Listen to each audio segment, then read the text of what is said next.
There are several different types of memory.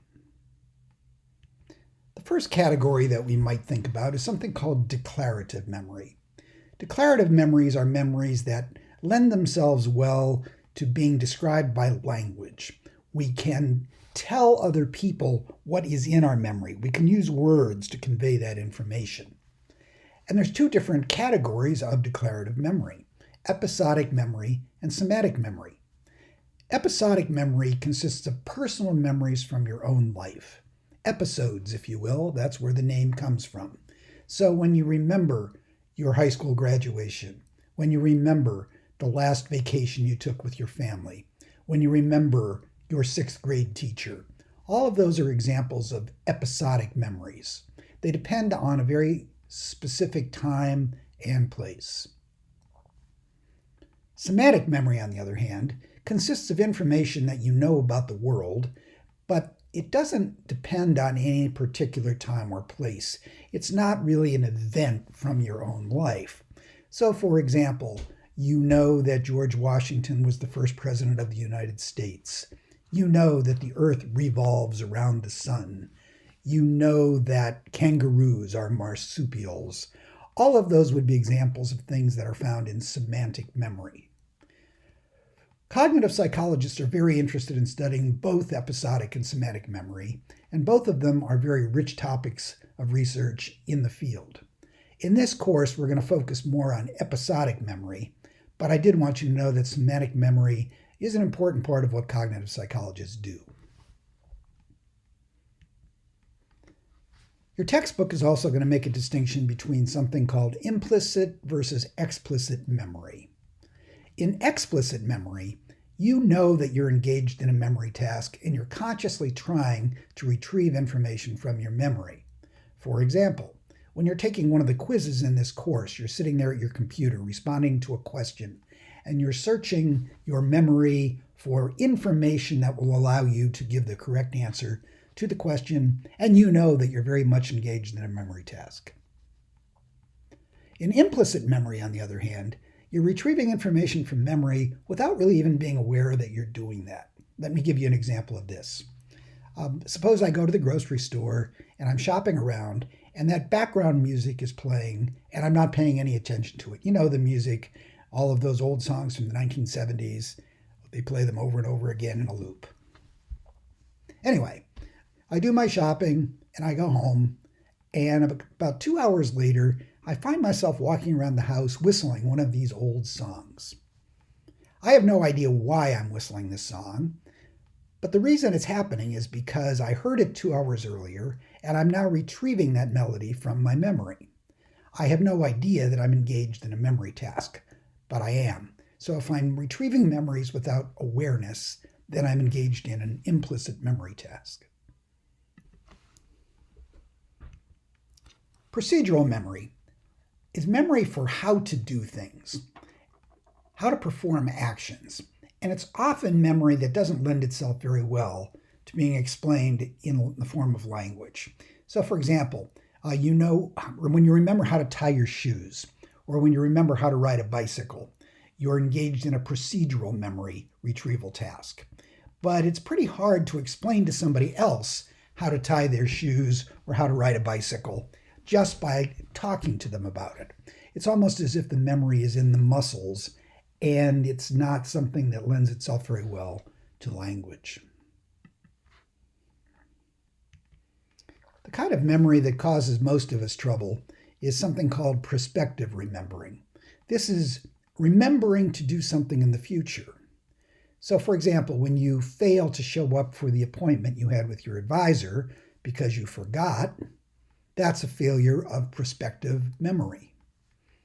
When I go to the grocery store to buy a very specific item and then spend some time shopping around and come home with a whole carload of stuff except for the very item that I went there to get, that's a failure of prospective memory as well. You've all had the experience of walking into a room and then standing there feeling like an absolute idiot because you have no idea why you're there. Why did I come into this room?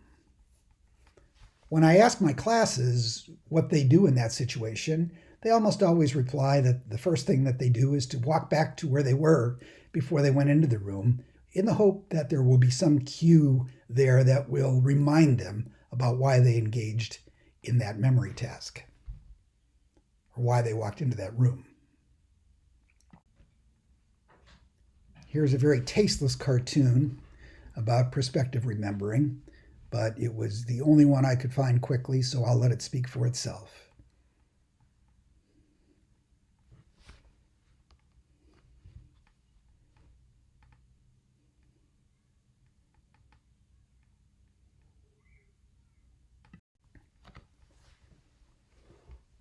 In this course, the theoretical model that we're going to use to form the skeleton of our discussion of how memory works is something called the information processing model, or the information processing approach to memory. This is the most common way of thinking about memory among cognitive psychologists, and it's also the structure that the author of your textbook uses to describe memory, so I'm going to stick with it to avoid any confusion. When you look at the diagram in front of you, you'll see three blue boxes that have the names of different types of memory: sensory memory, short-term memory, and long-term memory. A key component of the information processing model of memory is that we believe that there are three distinct structures or locations in the brain that are responsible for passing information through the system to the place where it can be permanently stored in a way that it can be retrieved later on. And we're going to talk about how information goes from one place to the other place to the third place in a few moments.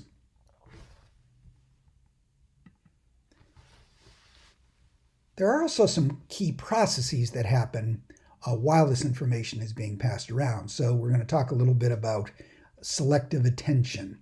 We're going to talk about pattern recognition. We're going to talk about memory retrieval. We're going to talk a little bit about how forgetting occurs. I'm not going to spend too much time on any one of those topics in the PowerPoint slides, but they will all be things that are discussed in your textbook quite a bit. So let's go to the first stop for information as it comes in through your eyes and ears and other sense organs into the information processing system. The first place it goes is a place called sensory memory. Your textbook doesn't talk at all really about sensory memory, so I'm going to spend a little bit more time talking about that here than I will about the other kinds of memory that are discussed in the textbook. The best way to introduce sensory memory is to think about a specific example. Imagine that we're outside at night and it's very, very dark, and I have a flashlight. And I'm facing you with the flashlight, and I start moving the flashlight around very slowly in a circle. If I ask you what you saw when I did that, you would probably report that you see a small circle of light very slowly moving around in a circle. Now, if I whipped it around in a circle very, very quickly, you might say that you saw a streak of light or a beam of light with a tail on it. Or if I could somehow make it go fast enough, you would see a complete circle of light. You've probably never thought about this, but that's kind of peculiar when you think about it, because at any given moment, the light is only in one place. But yet we see this streak of light behind it. What's going on with that? Well, what is going on with that is you're essentially looking back in time. You're seeing the light where it is right now, as well as where the light was a split second ago. What you're doing is perceiving the light in the present, but you're also retrieving the image of the light a fraction of a second ago from your sensory memory. Sensory memory grasps sensory information and holds on to it for a very brief period of time. And it holds on to it so that we can quickly assess whether it's information that needs to be passed along further into the system or whether it can be let go. If you let it go, then it's completely forgotten and it doesn't register anywhere else in the in the memory system. On the other hand, if we hang on to this and decide, okay, we do want to process this further, that's when the processes of paying attention to it, seeing if we can recognize patterns, all of those things kick in. and it starts moving into short-term memory. Presumably, all of our different senses have some form of sensory memory, but I'm only going to talk about vision and hearing because they're the two that we know the most about.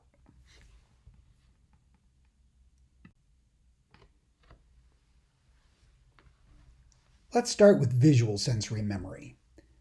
This is sometimes called iconic memory, and the brief visual image that we hang on to is known as the icon. So when you're seeing the flashlight whirling around in the dark, that tail of light that you see following the flashlight is the icon. It's your iconic memories holding on to where the light was. Our visual sensory memory seems to be able to hold an almost unlimited supply of information. You can put a lot of stuff in there, but it only hangs around for a very brief period of time. It usually lasts somewhere between 1/4 of a second and 1/2 second. And in the laboratory, if you do everything just right, you might even be able to get it to last for a full second, but it never lasts longer than a full second. Now, it lasts a little bit longer in situations where you need it more. So if it's dark, or if the stimulus that you're looking at appears and disappears very quickly, your icon for it is a little bit longer than if it's lighter or if the thing sticks around longer, because you don't need to have iconic memory. So this is something that has evolved because it's been adaptive for us. By being able to keep something in there long enough to process it and not have it disappear right away was probably a very advantageous thing for our ancestors to have. On the other hand, people who had icons that lasted too long were selected against. If you had an icon that lasted for 10 or 15 seconds, for example, you'd always be living 10 or 15 seconds in the past, and this could cause you all kinds of problems as well. So this period of time seems to be about right. In my usual class, we spend a fair bit of time talking about the research procedures where they figured out how long icons last, but they're kind of complicated and hard to do if we're not able to interact directly, so don't worry too much about that. Just trust me when I say that these periods of time that we know that these things last are well established by good research. Now, the auditory sensory memory is called the echo, and like the icon, we hang on to this raw sensory information long enough to decide whether we need to process it further. Auditory sensory memory, the echo, this is sometimes called echoic memory, by the way, lasts longer. It can last up to 2 seconds. And in the laboratory, if you do things just right, you might even be able to get it to last longer than that. But we hear something, we hang on to the raw sensory sound of that, and then we begin to process it, or we don't. You've all experienced the echoic memory. Think of a time when somebody asked you a question and you said, huh? And then you went ahead and answered the question. Well, you said, huh, because you knew the person had asked you a question, but you hadn't processed what that was. But then you were able to answer it because the echo of that was still lingering in your ear.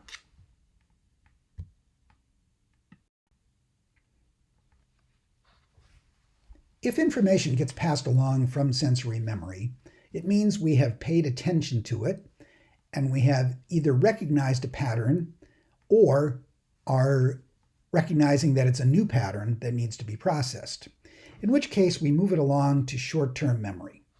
Short-term memory is sometimes referred to as working memory because it's the place that we put information that we're consciously working with right now.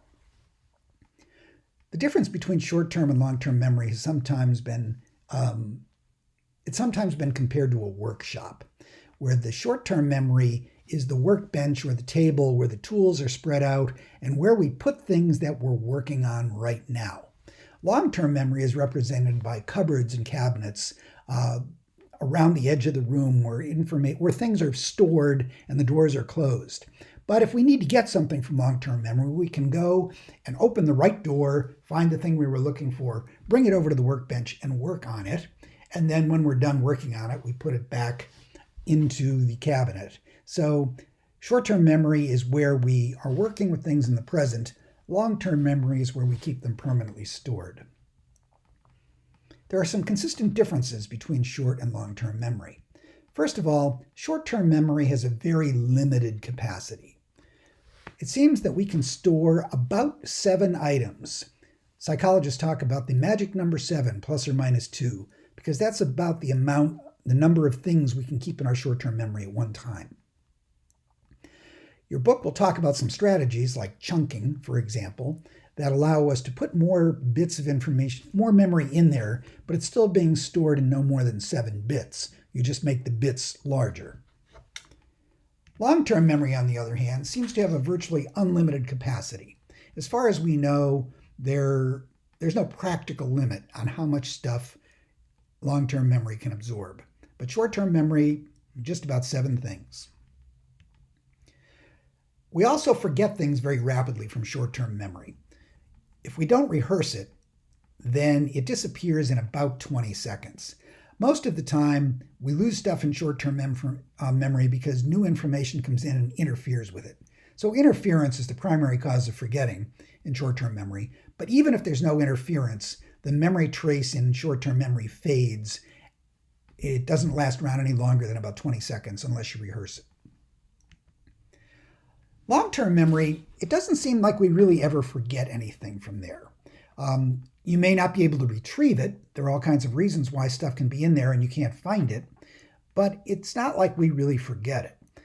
Think about having a big house with a basement and an attic, and you keep putting stuff in there year after year after year, and so you have this big pile of stuff everywhere. Well, you know you have a particular item. You have an old tennis racket that you want to use, and you know it's in there somewhere. But you look around and you look in boxes and you move stuff and you just can't find it. Well, the fact that you can't find it doesn't mean it isn't there. You're just not able to retrieve it. Long-term memory seems to work the same way. We can't always remember stuff that's in there, but it's in there. We've just lost the ability to get it out. Long-term memory is associative in nature. Short-term memory, not so much. By associative memory, I mean things are stored in relation to other things that they're associated with. For example, if I were to ask you when a popular song was out, when was it popular? You wouldn't just put this tape recorder on reverse in your head and go back in time and back in time and back in time until you run into that song. No, you would start thinking about things like what grade was I in, or where was I living, or who was I friends with when that song was popular, because it's associated with specific episodic memories. So we retrieve things from our long-term memory because they're associated with other things. Short-term memory is also the place where we engage in rehearsal. And there's 2 different types of rehearsal: maintenance rehearsal and elaborative rehearsal. Maintenance rehearsal is the rehearsal we do when we're just trying to keep something in the short-term memory. So let's suppose I gave you my phone number and you don't have your phone with you at the moment. It's in the room down the hall. So you run down to get your phone and you're repeating this number in your head until you get to the phone, and you put my number in your phone, and what happens to the number? Boom, it's gone, right? You kick it out because you no longer need to store that information. So the rehearsal you did to keep it in your short-term memory until you could enter it into your phone is an example of maintenance rehearsal. Elaborative rehearsal, on the other hand, is rehearsal that you're doing specifically for the purpose of moving that information from short-term memory to store it permanently in long-term memory. So when you're studying for an exam, you want to be able to retrieve that information from your memory 2 days from now when the exam is being held. And so you should be studying it in a way that associates it with things that you already have in memory and therefore will allow you to retrieve it. There are strategies that we use to effectively do this sort of thing. Your textbook will talk about them. They're called mnemonic devices. Even though the word starts with an M, it's M-N-E-M, mnemonic.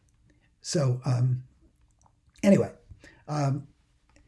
sometimes students have trouble when they're studying because their intention is to do elaborative rehearsal, but their study strategies are really some form of maintenance rehearsal that's just kind of recycling the information in the short-term memory and not moving it into long-term memory where you really need it to be.